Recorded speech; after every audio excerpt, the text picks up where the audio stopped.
What's going on, folks? Painless. You know, I've said this before. Um, in the past, the war on straight men, especially straight black men, but really, straight men in general. Uh, I even look at myself and how I've taken more like a Ronin.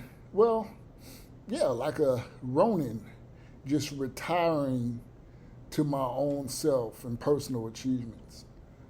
For me, painless, being a single guy, I deal with women here and there at my own leisure.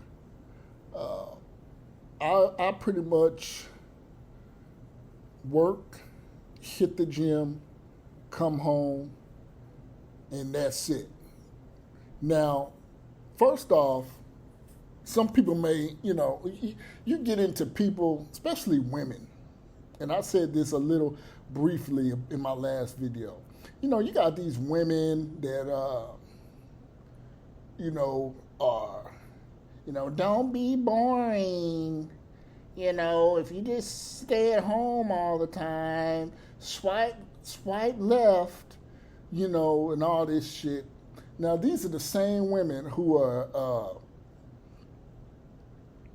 flying out here because, this travel craze, this travel trend, especially amongst black women, is out of control. You got all these damn eviction notices piling up on the damn counter, you know what I'm saying? But you traveling, you in Dallas, you in Jamaica, you in Bahamas, all this girl trip shit. And then you find out a lot of these women travel on their own, too. I talked to a woman from New Orleans, and this chick was traveling to Mexico by herself. Yeah, she went to Mexico by herself. I said, you went to Mexico by yourself? And I said, and did what? What was you doing in Cancun by yourself?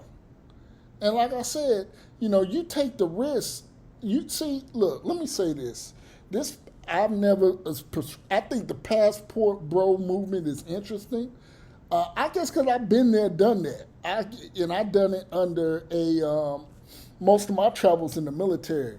I've been to other places after I got out of the service. But, guys, we can, I know how, you need to know how to politic and know the protocols of traveling. Just this willy-nilly traveling for some ass, that ain't the move to me, That's not it. But yeah, you got these women, and I'm going to bring it all in the title of this video back together.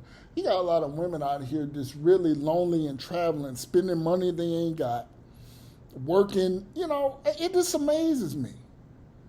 And then, me being single, you think I want to get involved with women like that who just spend money frivolously like that, Nah. But yeah,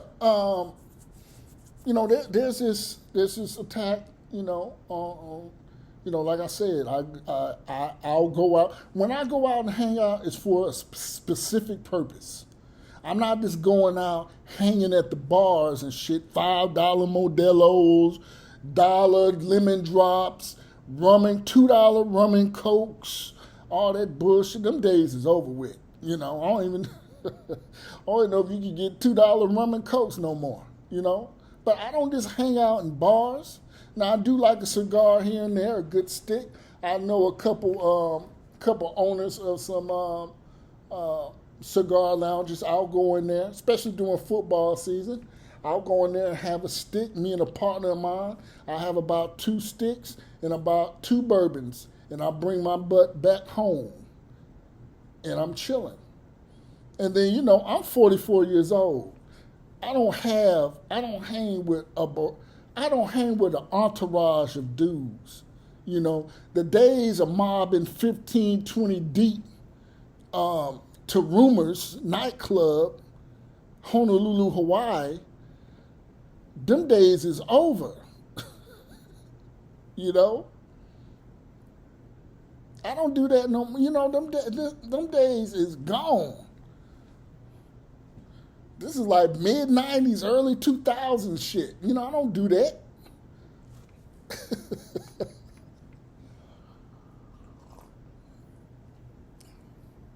So, you know, and there are a lot of men like me. We chill at home. I got everything I need at home. I got gadgets. I got, I got food to eat. I got everything I need at home. And if a young lady wants to come over here and chill and partake with me, that's cool. But yeah, I say all that to say is that, this attack, I'm getting into the DJ Academics, Saucy Santana little situation. And look, I said this, that the white man's booty hole is the new black woman vagina. Didn't I say that? A lot of y'all didn't want to hear. Damn, Painless, why you say some mess like that, man? People didn't want to hear it. And I first heard it on Dr. Neely Fuller about 10 years ago. Somebody called in and mentioned this. And it makes so much sense. It's the truth.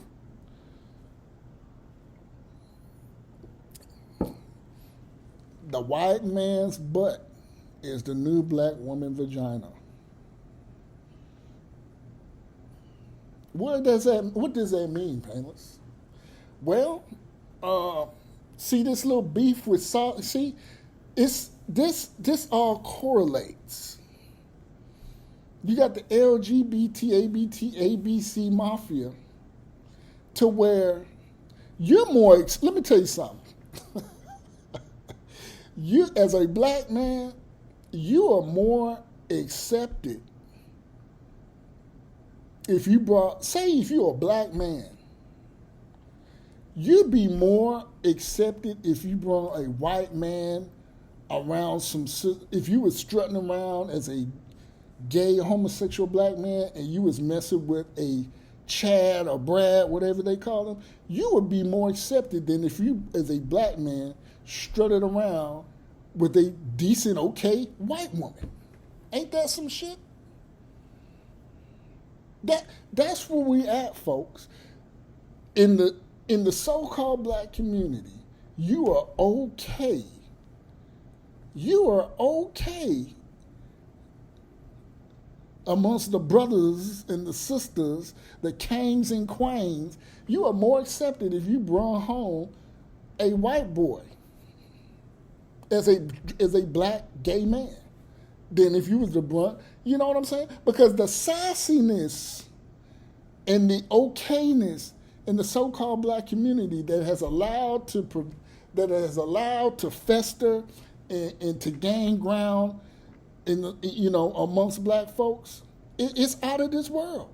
When you got a guy, he's a guy strutting around with his moist self, talking reckless and greasy.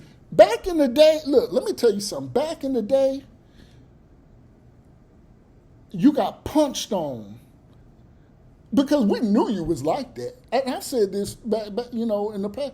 We all knew that there was a Telly, Telly down the block.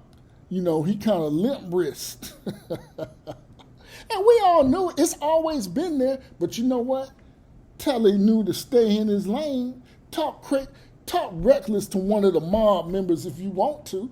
And what I mean by that, one of the guys, one of the homeboys, one of our friends. Talk reckless if you want to. You're gonna get punched on and slid up. You know what I'm saying? You're gonna get slid up under some somebody gonna knock you and slide you up under some bleachers.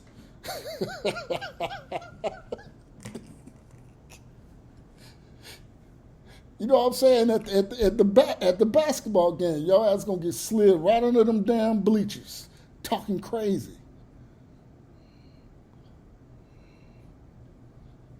But now, but now you have, and look, I'm not look. This ain't no pro DJ Academics. Look, I don't listen to these guys. Like, I don't sit down and listen to what DJ Academics has to say. I don't listen to what the fuck he's got to say. I can tell, like the Breakfast Club. I don't listen to that bullshit. I don't listen to that candy cane, sweet, pixie stick shit. You know, I don't listen to that. You know, I don't listen to that, man. It's useless. I don't care. It's male. To me, that's like male guy reality TV radio bullshit. I don't listen to that.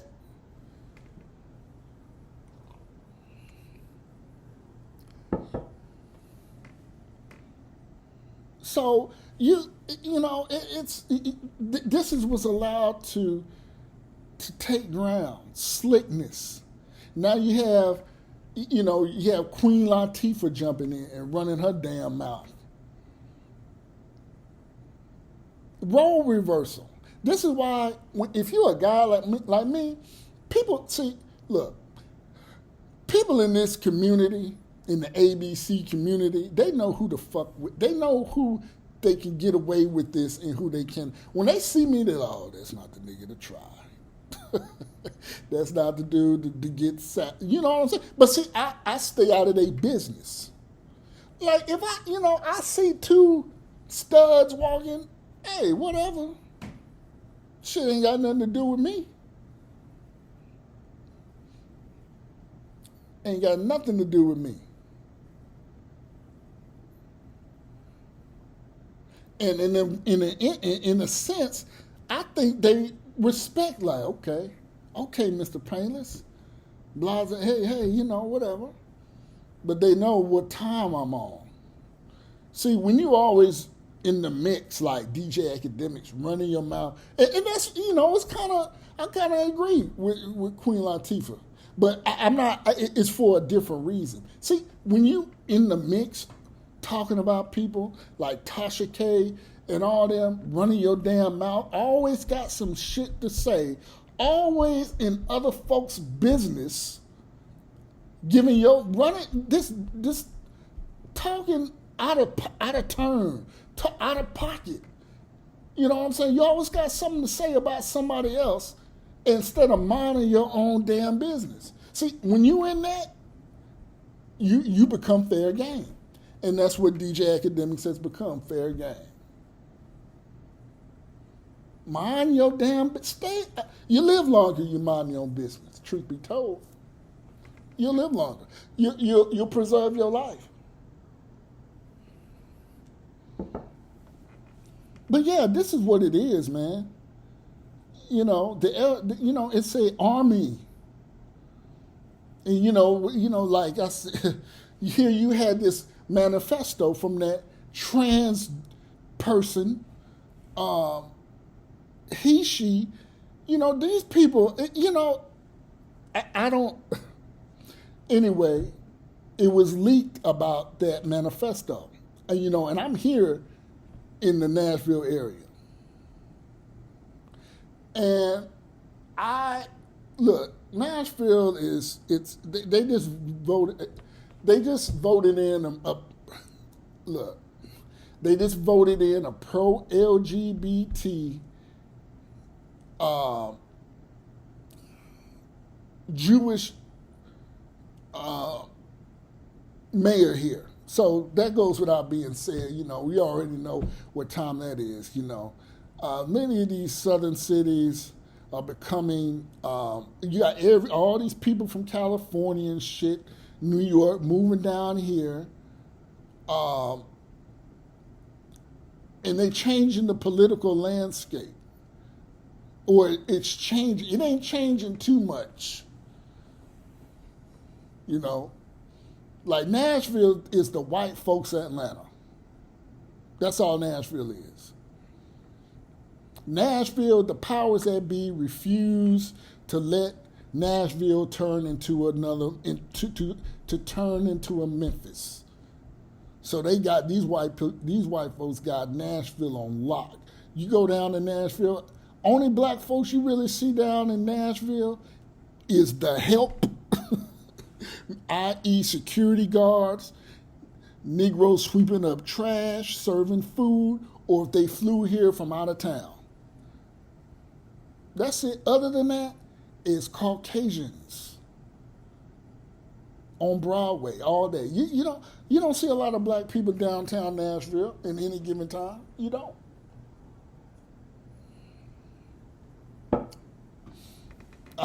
I've said Nashville is the white woman capital. You want a white woman come to Nashville?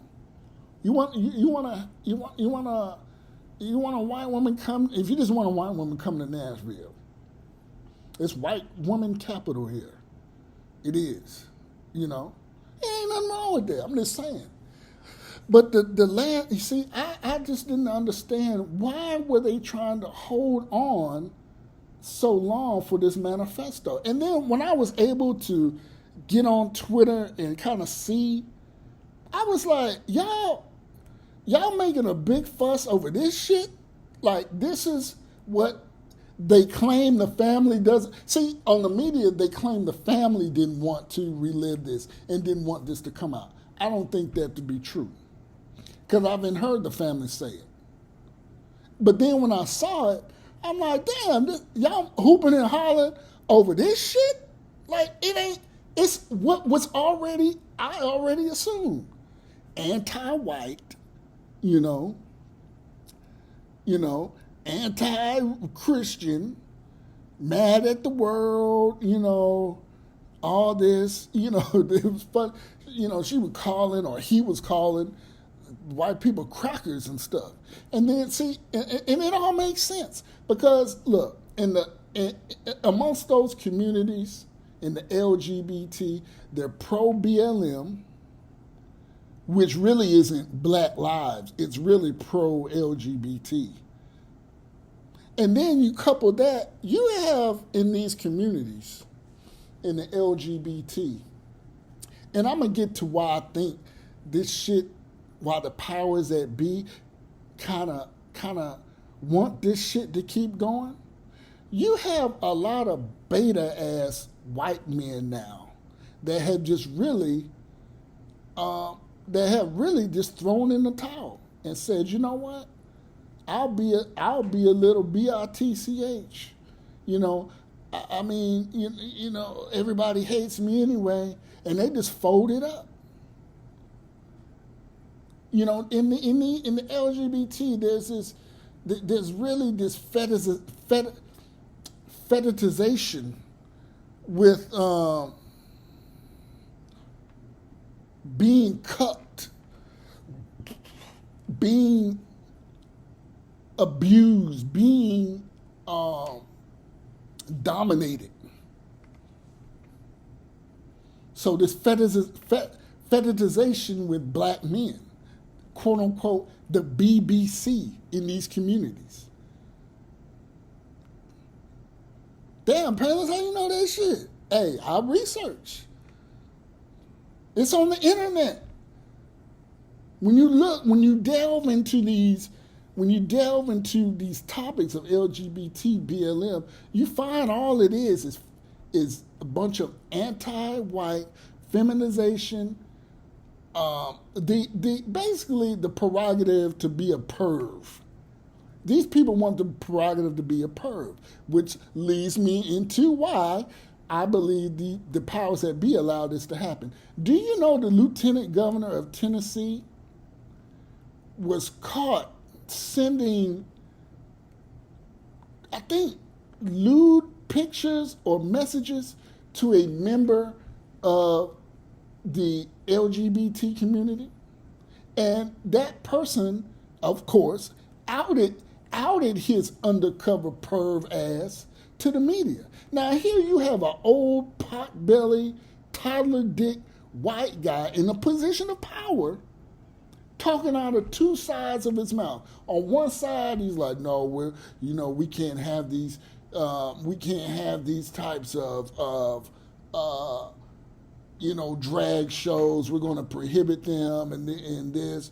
And, we don't want this type of debauchery taught in our schools. It's only Adam and Eve, not Adam and Steve. But on the other side of his mouth, he's sending D pics and ass pics to his so-called adversaries. And they're going to out his ass. So that's why you have a lot of these, and we've known this, a lot of these, we know J. Edgar Hoover was a kind of limp-wristed, had a freak side about him that involves members of the same sex. Hell, we just had a guy in Alabama, a full-on Christian pastor, smoke himself because he got outed for being a cross-dresser. Can you believe this shit? See, these white guys, when you're in so much power, when you have so much power, the only way you can get is down. You feel, that's why you see a lot of these rich white guys in the past, they had so much power, they just wanted to be dominated. They just wanted to have stuff stuck up their butt. It kind of balanced them, it kind of brought them back down, they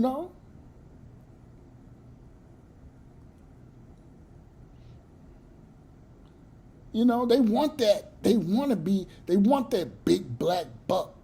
You always hear this about men, about women wanting that. And I know I'm getting into some muddy waters. And y'all like, damn, Palace, the fuck, man? But I'm telling you, I've talked to people. I've talked about bucking in Atlanta.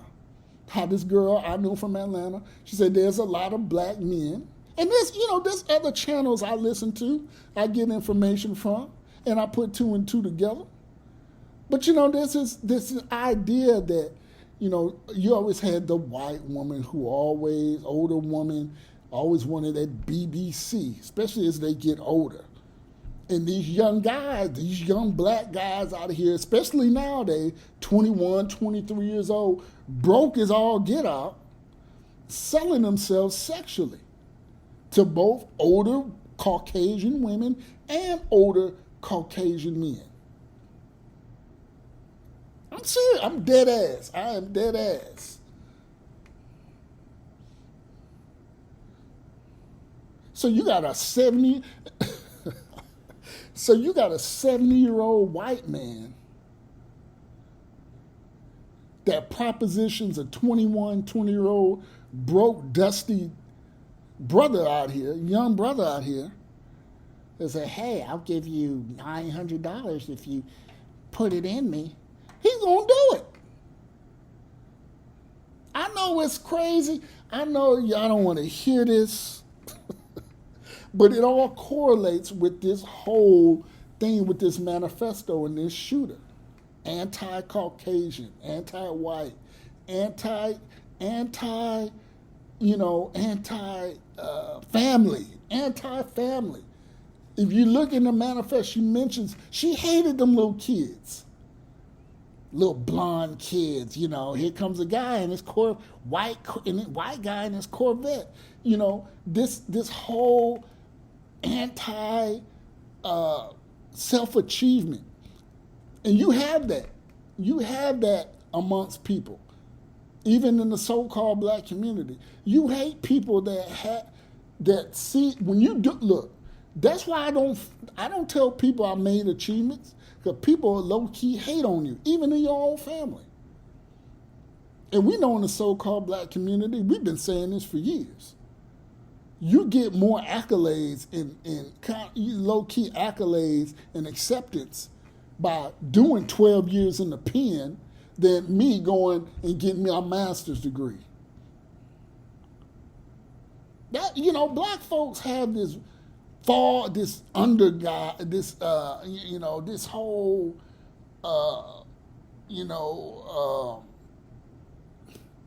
small guy mentality. You don't get accolades for doing what you're supposed to do.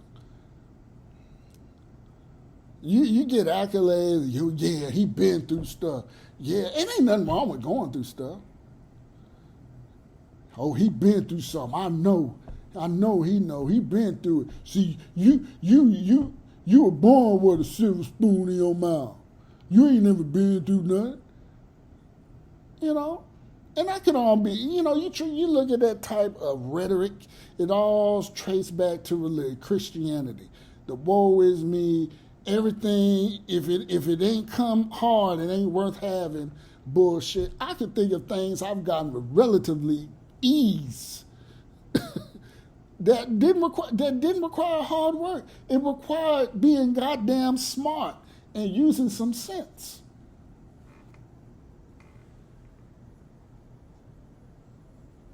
But yeah, that's where we at, folks. They hate the kids so much in this community, that they're coming after them. That's why I say to be a straight male in this society, it's best to just pick your battles.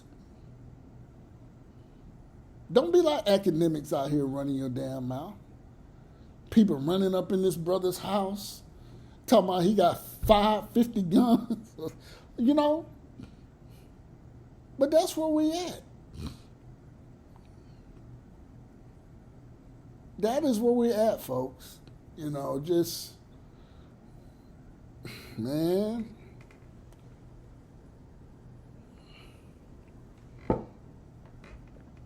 But,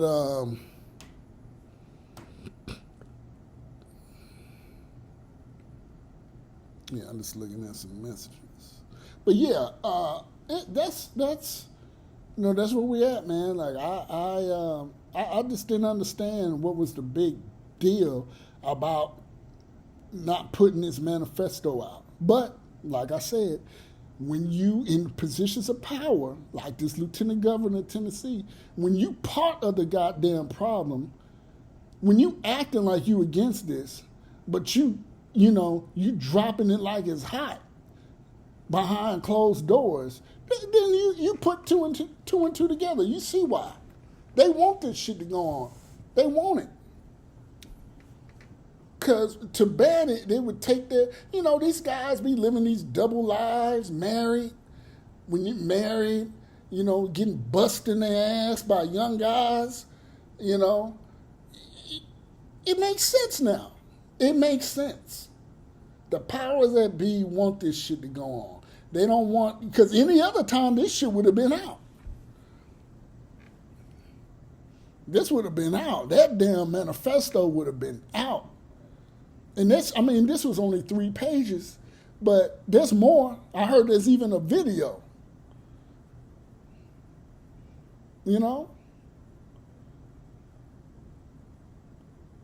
But it's a mess, man. But yeah, I just want to drop this video. About to enjoy my day off, and I'll holler at you good folks later.